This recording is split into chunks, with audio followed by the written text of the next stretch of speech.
സംഖ്യാപുസ്തകം അധ്യായം 11. ജനം പരാതിപ്പെടുന്നു. കർത്താവിന് അനിഷ്ടമാകത്തക്ക വിധം ജനം പിറുപിറുത്തു. അത് കേട്ടപ്പോൾ കർത്താവിൻ്റെ കോപം ജ്വലിച്ചു. അവിടുത്തെ അഗ്നി അവരുടെ ഇടയിൽ പടർന്നു കത്തി. അത് പാളയത്തിൻ്റെ ചില ഭാഗങ്ങൾ ദഹിപ്പിച്ചു കളഞ്ഞു. ജനം മോശയോട് നിലവിളിച്ചു. അവൻ കർത്താവിനോട് പ്രാർത്ഥിച്ചു. അഗ്നി ശമിക്കുകയും ചെയ്തു. കർത്താവിൻ്റെ കോപാഗ്നി അവരുടെ ഇടയിൽ ജ്വലിച്ചതിനാൽ ആ സ്ഥലത്തിന് തബേര എന്നു പേരായി. ഇസ്രായേലിയരുടെ ഇടയിലുണ്ടായിരുന്ന അന്യവർഗക്കാർ ദുരാഗ്രഹങ്ങൾക്ക് അടിമകളായി ഇസ്രായേലിലും സങ്കടം പറച്ചിൽ തുടർന്നു. ആരാണ് ഞങ്ങൾക്ക് ഭക്ഷിക്കാൻ മാംസം തരിക?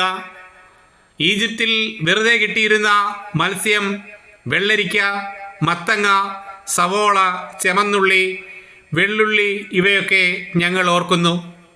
ഇവിടെ ഞങ്ങളുടെ പ്രാണൻ പോകുന്നു.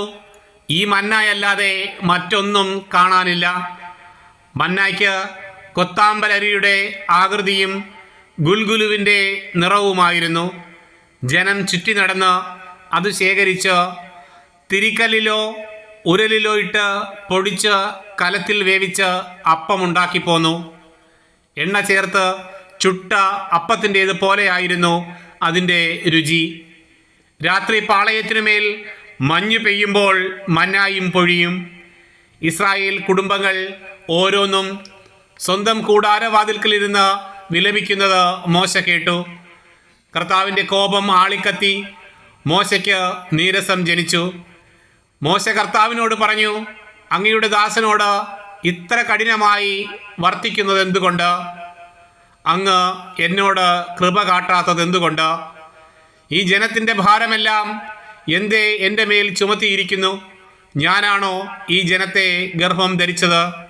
അവരുടെ പിതാക്കന്മാർക്ക് അവിടുന്ന് വാഗ്ദാനം ചെയ്ത ദേശത്തേക്ക് മുല കുടിക്കുന്ന കുഞ്ഞിനെ ധാത്രി എന്ന പോലെ മാറിൽ വഹിച്ചു കൊണ്ടുപോകുക എന്ന് എന്നോട് പറയുവാൻ ഞാനാണോ അവരെ പ്രസവിച്ചത്? ഈ ജനത്തിനെല്ലാം നൽകാൻ എവിടെ നിന്ന് മാംസം കിട്ടും? ഞങ്ങൾക്ക് ഭക്ഷിക്കാൻ മാംസം തരുക എന്ന് പറഞ്ഞ് അവർ കരയുന്നു. ഈ ജനത്തെ മുഴുവൻ താങ്ങാൻ ഞാൻ ശക്തനല്ല. അത് എൻ്റെ കഴിവിനതീതമാണ്.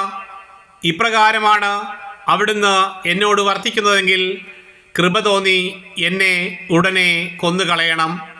ഈ കഷ്ടത ഞാൻ കാണാതിരിക്കട്ടെ.